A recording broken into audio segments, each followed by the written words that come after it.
नमस्कार भाइयों, आप लोगों की नई क्लास लेके आए हैं और इस क्लास के द्वारा एसएससी जीडी जो आपका 23 फरवरी का जो आपका पेपर हुआ है एसएससी जीडी का, तो 23 फरवरी का आपका पहली शिफ्ट और सेकंड शिफ्ट और तीसरी शिफ्ट और फोर्थ शिफ्ट में आपके जीके जीएस और हिंदी के कैसे क्वेश्चन पूछे गए, यानी आपको 23 फरवरी का आपके चारों शिफ्टों का क्या है इस क्लास के द्वारा कि आपको हम एनालिसिस कराने वाले हैं पेपर का।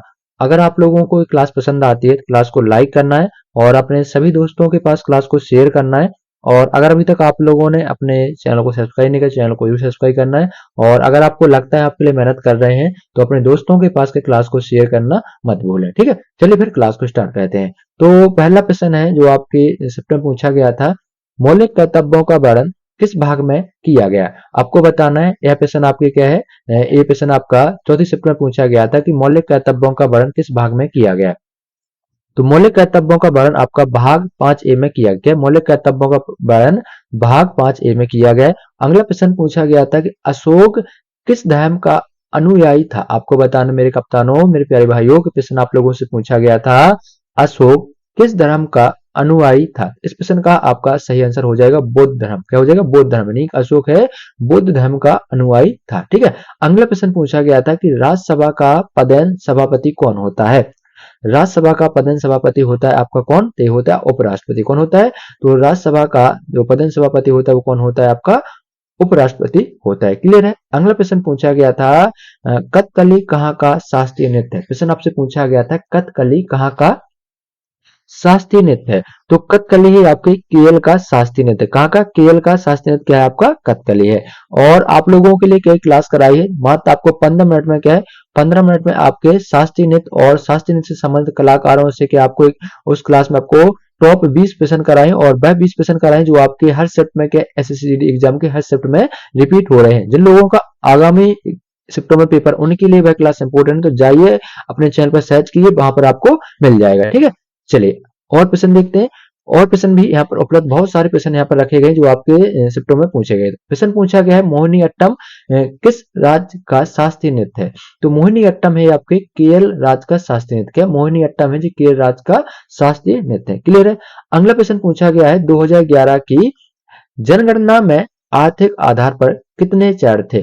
तो 2011 की जनगणना में आर्थिक आधार पर 2 चरण थे। कितने चरण थे? 2 चरण थे।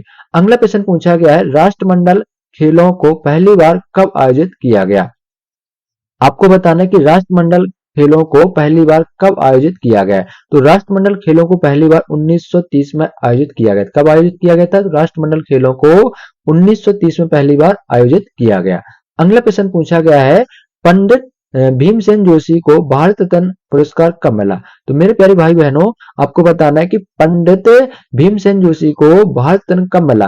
तो पंडित भीमसेन जोशी को भारत रत्न 2008 में मिला था। कब मिला था? 2008 में। इनको क्या है, भीमसेन जोशी को क्या है 2008 में भारत रत्न से सम्मानित किया गया था। क्लियर है। अगला प्रश्न देखते हैं। अगला प्रश्न पूछा गया है आपकी शिफ्ट में पंजाब के मुख्यमंत्री कौन है। आपसे प्रश्न पूछा गया कि पंजाब के मुख्यमंत्री कौन है, यानी प्रश्न इस तरह का भी पूछा गया होगा कि पंजाब के वर्तमान मुख्यमंत्री कौन है। तो पंजाब के वर्तमान मुख्यमंत्री आपके भगवंत मान कौन है। पंजाब के जो वर्तमान मुख्यमंत्री कौन है? भगवंत मान। और बहुत सारे लोगों ने ये भी बताया है कि सर ये प्रश्न पूछा गया था कि पंजाब में ट्रैक्टर ट्राली प्रदर्शन पर प्रतिबंध किसने लगाया। मतलब पंजाब में जो ट्रैक्टर ट्राली प्रदर्शन होता है उस पर प्रतिबंध किसने लगाया। तो ये लगाया मुख्यमंत्री भगत मान ने क्या इस पर प्रतिबंध लगा दिया। ठीक है, भगवंत मान ने क्या इस पर प्रतिबंध लगा दिया। क्लियर है। अगला प्रश्न आपसे पूछा गया है किस केंद्र शासित प्रदेश का जनसंख्या घनत्व सबसे अधिक है। प्रश्न आपसे पूछा गया है किस केंद्र शासित प्रदेश का जनसंख्या घनत्व सबसे अधिक है। यह है आपका दिल्ली। क्या है? दिल्ली केंद्र शासित प्रदेश का जनसंख्या घनत्व सबसे अधिक है। क्लियर है।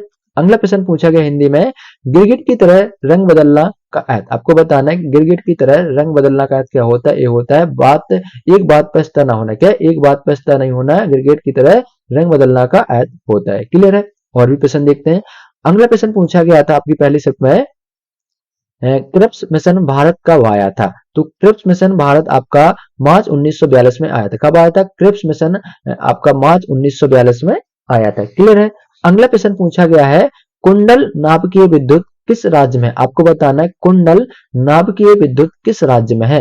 तो कुंडल नाभिकीय विद्युत ये आपके तमिलनाडु राज्य में। कहां पर? तमिलनाडु राज्य में स्थित है। अगला प्रश्न पूछा गया कथकली एवं मोहिनी अट्टम किस राज्य का है? आपको बताना है कथकली एवं मोहिनीअट्टम किस राज्य का है? ये कथकली मोहिनीअट्टम ये आपका केरल राज्य का है। क्लियर है। अगला प्रश्न पूछा गया था जन औषधि एक्सप्रेस कब चलाई गई? आपको बताना है जन औषधि एक्सप्रेस कब चलाई गई? तो जन औषधि एक्सप्रेस आपकी 1 मार्च 2023 में चलाई, कब चलाई गई? 1 मार्च 2023 में क्या आपकी जन औषधि एक्सप्रेस चलाई गई। अगला प्रश्न देखते हैं। अगला प्रश्न आपसे पूछा गया था शेफाली वर्मा किस खेल से संबंधित है? आपको बताना है कि शेफाली वर्मा किस खेल से संबंधित है। तो शेफाली वर्मा है जो क्रिकेट खेलते हैं। कौन सा खेल खेलते हैं? तो शेफाली वर्मा क्रिकेट खेल खेलते हैं। अगला प्रश्न पूछा गया है मौर्य वंश का अंतिम शासक कौन था? आपको बताना है मौर्य वंश का अंतिम शासक कौन था? तो मौर्य वंश का अंतिम शासक था आपका बृहदत्त। कौन था? बृहदत्त है जो आपका मौर्य वंश का अंतिम शासक था। यह प्रश्न आपके सारे क्या है सेकंड शिफ्ट में पूछे गए हैं। और अगला प्रश्न पूछा गया सुल्तान जोहर कप का संबंध किससे? आपको बताना है सुल्तान जोहर कप का संबंध किससे है? तो सुल्तान जोहर कप का संबंध हॉकी से। किससे? हॉकी से। आपका पहली शिफ्ट में पूछा गया था रंगा स्वामी या रंगा स्वामी कप का संबंध किस खेल से? यानी आपका हॉकी में जितनी भी आपकी ट्रॉफी है आने वाले शिफ्टों के एग्जाम के लिए इंपोर्टेंट, इनको क्या करना आपको रट के जाना है। अगला प्रश्न पूछा गया है डोलू कुनीथा नृत्य किस भारतीय राज्य से संबंधित? आपको बताना है डोलू कुनीथा नृत्य किस भारतीय राज्य से संबंधित है। तो इस प्रश्न का आपका बिल्कुल सही आंसर हो जाएगा डोलू कुनीथा नृत्य जो आपका कर्नाटक राज्य से संबंधित। किस राज्य से? कर्नाटक राज्य से संबंधित। क्लियर है। अगर आपको क्लास पसंद आ रही और आपको लग रहा है हम के लिए मेहनत करें तो क्लास को लाइक कर देना और अपने दोस्तों के पास क्लास को शेयर करना है। अगर अभी तक आप लोगों ने अपने चैनल को सब्सक्राइब नहीं किया चैनल को जरूर सब्सक्राइब कर लेना। चलिए और भी प्रश्न है। अगला प्रश्न है जो पूछा गया आपकी शिफ्ट में अगस्त 2023 में नीरज चोपड़ा ने कौन सा मेडल जीता? आपको बताना है अगस्त 2023 में नीरज चोपड़ा ने कौन सा मेडल जीता है। तो अगस्त 2023 में नीरज चोपड़ा ने गोल्ड मेडल जीता। कौन सा जीता? गोल्ड मेडल जीता। तो किस खेल के द्वारा? इन्होंने क्या है जेवलिन थ्रो। क्या जेवलिन थ्रो के द्वारा? क्या जेवलिन थ्रो के द्वारा? क्या जेवलिन थ्रो के द्वारा क्या इन्होंने क्या है इसको बोलते हैं हिंदी में, इसको इंग्लिश में जेवलिन थ्रो बोला जाता है और इंग्लिश में से को क्या भाला फेंका बोला है। क्या भाला फेंको बोला है। क्या भाला फेंका सॉरी भाला फेंको बोला जाता है। ठीक है। यानी इन्होंने क्या है 2023 में पहला गोल्ड मेडल के भारत के लिए जीता। किसके द्वारा? जेवलिन थ्रो के। क्या जेवलिन थ्रो के द्वारा क्या है पहला गोल्ड मेडल नीरज चोपड़ा ने जीता था। ठीक है। अगला प्रश्न पूछा गया है मीराबाई चानू का संबंध किससे है? तो इस प्रश्न का आपका सही आंसर हो जाएगा मीराबाई चानू का संबंध आपका भारोत्तोलन से। किससे? भारोत्तोलन से क्या मीराबाई चानू का संबंध है। ठीक है। अगला प्रश्न पूछा गया कि सबसे लंबा बांध कौन सा है? आपको बताना है सबसे लंबा बांध कौन सा है। तो सबसे लंबा बांध है आपका हीराकुंड बांध। कौन सा है? सबसे लंबा बांध हो जाएगा आपका हीराकुंड बांध। अगला प्रश्न पूछा गया था राष्ट्रपति की निर्वाचन रीति कौन से अनुच्छेद में है? तो राष्ट्रपति के निर्वाचन रीति ये आपके आर्टिकल 55 में किसका वर्णन किया गया? अनुच्छेद 55 में राष्ट्रपति के निर्वाचन रीति के बारे में वर्णन किया गया। क्लियर है। अगला प्रश्न देखते हैं। अगला प्रश्न आपकी शिफ्टों में पूछा गया है कि भारत का सबसे अधिक जनसंख्या वाला राज्य कौन सा है?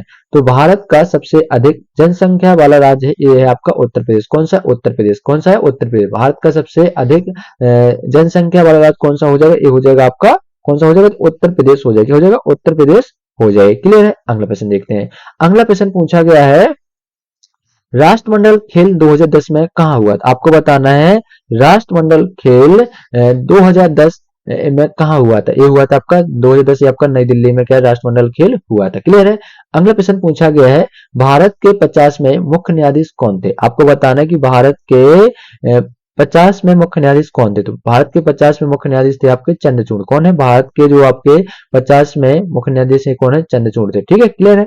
अगला प्रश्न आपसे पूछा गया है देखिए प्रश्न आप लोगों से पूछा गया है उस्ताद जाकिर हुसैन का संबंध किससे है? तो उस्ताद जाकिर हुसैन का संबंध मेरे कप्तानों क्या है उस्ताद जाकिर हुसैन का संबंध तबला वादक से। किससे? तो उस्ताद जाकिर हुसैन का संबंध तबला वादक। कौन है? तबला वादक। कौन? उस्ताद जाकिर हुसैन कौन है? तो तबला वादक है। ठीक है। क्लियर है।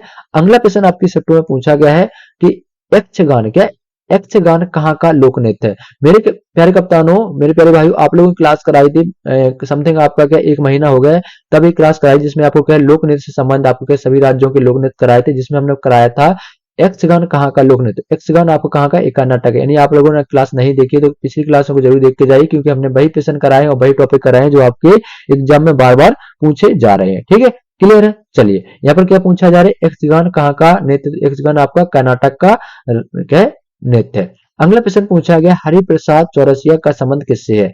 हरिप्रसाद चौरसिया का संबंध है बांसुरी वादक से। किससे? बांसुरी वादक से हरिप्रसाद चौरसिया का संबंध है। बहुत सारे लोगों ने ये भी बताया कि सर ऐसा प्रश्न पूछा गया है, बांसुरी वादक से निम्नलिखित में से किसका संबंध? बांसुरी वादक कौन है? तो हरिप्रसाद चौरसिया आपको वहां पर लगाना था। ठीक है, अगला प्रश्न पूछा गया है, डूबते को तिनके का सहारा, इसका अर्थ बताना। क्या डूबते को तिनके का सहारा, इसका अर्थ होता है विपत्ति में थोड़ा सहारा किसी काम का नहीं होता। क्या विपत्ति में थोड़ा सहारा किसी काम का नहीं होता है। अगला प्रश्न पूछा गया है, कैड़ का तद्भव क्या होता है? तो कैड़ का तद्भव होता है आपका कान। क्या कैड़ का तद्भव होता है आपका कान होता है। क्या होता है कैड़ का तद्भव? क्या होता है कैड़ शब्द का तद्भव होता है आपका कान होता है। क्लियर है। अगला प्रश्न आपकी स्क्रीन पर, और प्रश्न पूछा गया था आपकी शिफ्ट में, उल्लू का तत्सम क्या होगा? आपको बताना उल्लू का तत्सम क्या होगा। तो उल्लू का तत्सम होता है आपका उल्लू। क्या होता है?